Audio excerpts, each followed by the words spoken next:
नमस्ते दर्शकों, India news देख रहे हैं आप और मैं हूं आपके साथ वैभव मिश्रा। 5 अगस्त क्या बांग्लादेश में किसी बड़े विस्फोट की तैयारी और बड़े विस्फोट का इशारा है? क्या दिल्ली से उठने वाली आवाज ढाका की राजनीति में अब भूचाल ला सकती है? क्या 2 साल की खामोशी के बाद शेख हसीना बांग्लादेश की राजनीति में अपनी वापसी का बिगुल फूंकने जा रही हैं? दरअसल 5 अगस्त को नई दिल्ली से होने वाला शेख हसीना का संबोधन सिर्फ एक वर्चुअल कार्यक्रम पर नहीं बल्कि बांग्लादेश की सियासत का नया टर्निंग पॉइंट साबित हो सकता है। 15 साल तक सत्ता में रहने वाली हसीना को अगस्त 2024 में छात्र आंदोलन और राजनीतिक उथल पुथल के बीच अपने देश को छोड़ना पड़ा।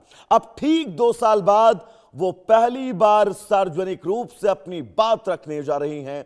माना जा रहा है कि वो आवामी लीग के भविष्य, अपनी राजनीतिक वापसी और मौजूदा बीएनपी सरकार पर बड़ा हमला बोल सकती हैं। इसी बीच बांग्लादेश की निर्वासित लेखिका तस्लीमा नसरीन के बयानों ने भी अब नई बहस छेड़ दी है। कोलकाता में उन्होंने दावा किया कि बांग्लादेश में हिंदुओं पर अत्याचार पहले भी होते थे और आज भी जारी हैं। तस्लीमा ने मोहम्मद यूनुस के दौर का जिक्र करते हुए धार्मिक अल्पसंख्यकों की स्थिति पर सवाल उठाए और कहा, शिक्षा सुधार, महिला अधिकारों की रक्षा और समान नागरिक संहिता जैसे मुद्दों पर गंभीर चर्चा की जरूरत है। उन्होंने धार्मिक कट्टरता पर भी खुलकर हमला बोला और मदरसों को धर्मनिरपेक्ष स्कूलों में बदलने की वकालत की है। ऐसे में बड़ा सवाल है कि क्या शेख हसीना का संदेश बांग्लादेश की राजनीति में नई हलचल पैदा करेगा? क्या आवामी लीग फिर से वापसी की राह पर है? और क्या तस्लीमा नसरीन के आरोप बांग्लादेश की मौजूदा व्यवस्था पर अब नए सवाल खड़े कर रही है? आज इसी मुद्दे पर हमारी खास बातचीत होगी, खास मेहमान हमारे साथ जुड़ेंगे। लेकिन इन तमाम सवालों के बीच बांग्लादेश क्या मैसेज सुन सकता है शेख हसीना के द्वारा? दरअसल आपको बता दें, बांग्लादेश वापसी का संकल्प शेख हसीना का और इसको लेकर कोई बड़ा कदम अपने समर्थकों को संदेश दे सकती हैं शेख हसीना। मैं लौटूंगी का संदेश दे सकती हैं शेख हसीना। राजनीति से संन्यास नहीं ले रही हैं, ऐसी भी अटकलें हैं। उचित समय पर बांग्लादेश लौटेंगे शेख हसीना। आवामी लीग को एकजुट रहने की अपील कर सकती हैं। कार्यकर्ताओं से संगठन को मजबूत बनाए रखे जाने का आह्वान कर सकती हैं। 2024 के सत्ता परिवर्तन की घटनाओं पर प्रतिक्रिया भी दे सकती हैं। तख्ता पलट को लेकर पक्ष रख सकती हैं। बीएनपी सरकार पर हमलावर हो सकती हैं। वर्तमान प्रधानमंत्री की नीतियों पर भी बयान दे सकती हैं। दोस्तों, सबसे महत्वपूर्ण ये लोकतंत्र और चुनाव का मुद्दा उठा सकती हैं और अंतर्राष्ट्रीय समुदाय से शेख हसीना कोई बहुत बड़ी अपील कर सकती हैं। और यही वजह है कि अब इंतजार शेख हसीना के उस बयान का है जो वो 5 तारीख को देने वाली हैं। दरअसल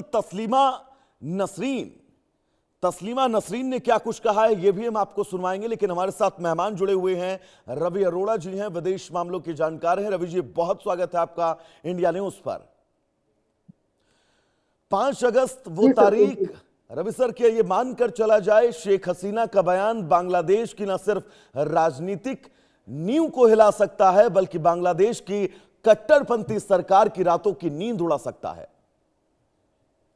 बिल्कुल वैभव जी, अगर जो शेख हसीना बयान देंगी उसका असर भारतीय राजनीति पर भी पड़ेगा और बांग्लादेश में तो पड़ेगा ही पड़ेगा। सबसे बड़ी बात यह है कि इस समय पर जिस प्रकार से बीएनपी सत्ता में है और आवामी लीग को पूरी तरह से बाहर किया जा चुका है, ऐसे में शेख हसीना जो भी 5 तारीख को बयान देने वाली है वो कहीं ना कहीं जो आवामी लीग के कार्यकर्ता जो आज सड़कों पर नहीं निकल सकते, वहां की जो उनके बड़े जो और छोटे नेता हैं, वो आज कहीं ना कहीं इस हालात में है कि उनको जब तक शेख हसीना, क्योंकि शेख हसीना दिसंबर तक वापसी कर सकती है और अगर ऐसा होता है तो यह तय है कि बीएनपी को भारी टक्कर मिलने वाली है।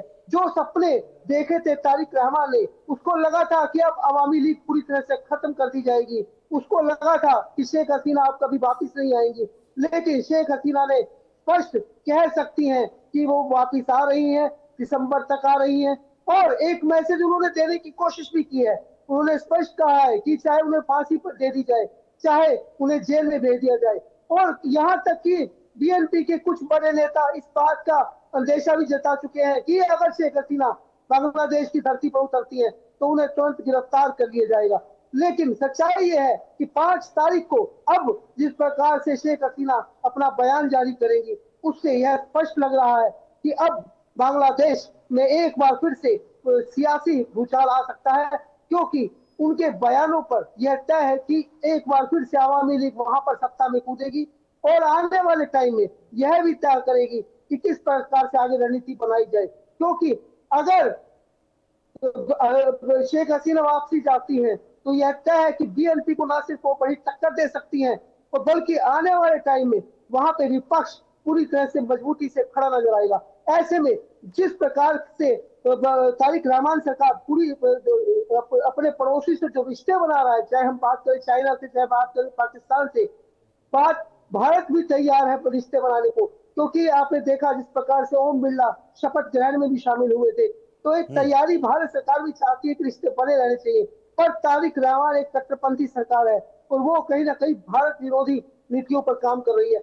बांग्लादेश की धरती का इस्तेमाल जिस प्रकार से पाकिस्तान और चाइना लगातार भारत विरोधी करते रहे हैं, इसको कहीं ना कहीं एक बड़ा सियासी भूचाल इसमें आ सकता है अगर शेख हसीना वापिस आती है।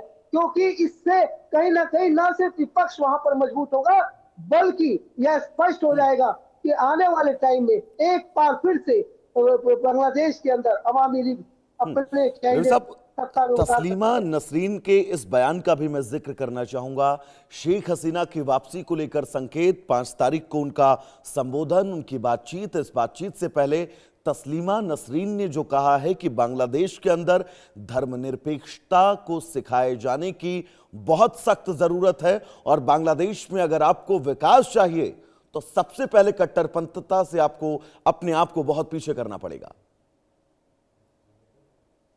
जी बिल्कुल, यह सच कहा है कि बिल्कुल वहां पर जब तक बांग्लादेश में कट्टरपंथी सरकारें, चाहे हम बात करें वहां पे आवामी लीग की, चाहे हम बात करें बीएनपी की, जिस प्रकार से कट्टरपंथ को लेकर वो आगे और वहां पर जिस प्रकार से कट्टरपंथियों को आगे रखा जा रहा है, तो यह स्पष्ट मैसेज है कि कहीं ना कहीं बांग्लादेश किस प्रकार से बांग्लादेश को अगर आगे बढ़ना है, अगर आप बांग्लादेश फर्स्ट की बात करते हैं तो आपको आगे आना है, तो आपको पड़ोसियों के साथ लेकर चलना पड़ेगा, आपको एक नई रणनीति पर काम करना पड़ेगा, कट्टरपंथ से दूर भागना पड़ेगा।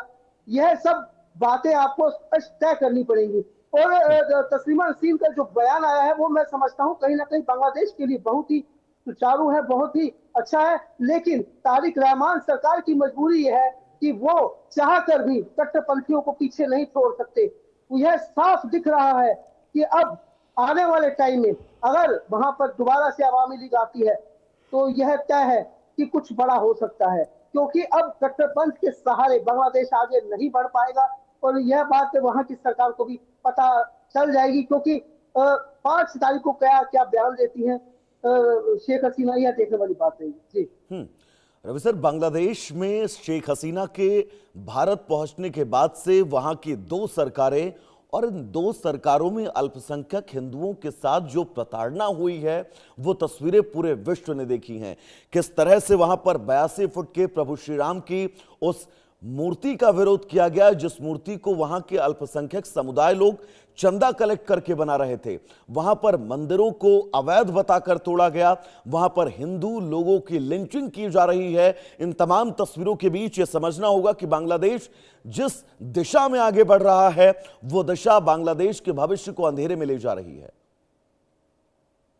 जी बिल्कुल सच्चाई है कि जिस प्रकार से आपने देखा यूनुस सरकार के समय पर, जिस प्रकार से यूनुस सरकार के टाइम पर वहां पर हिंदुओं का कत्लेआम मचा, जिस प्रकार से तो उनको जिंदा जला दिया गया, जिस प्रकार से उनकी हत्याएं हुई, यह साफ था कि किस प्रकार से, क्योंकि बांग्लादेश में आज भी बहुत सारे हिंदू रहते हैं। और खासकर आपको बता दूं मैं, जितने भी भारत और बांग्लादेश के जो बॉर्डर एरिया है यहाँ पर इनका आना जाना होता है तो होता था। लेकिन आज जिस प्रकार से हिंदुओं को लेकर वहां पर कत्लेआम शुरू हुआ, उसको लेकर भारत में भी काफी विरोध आपको देखने को मिला था।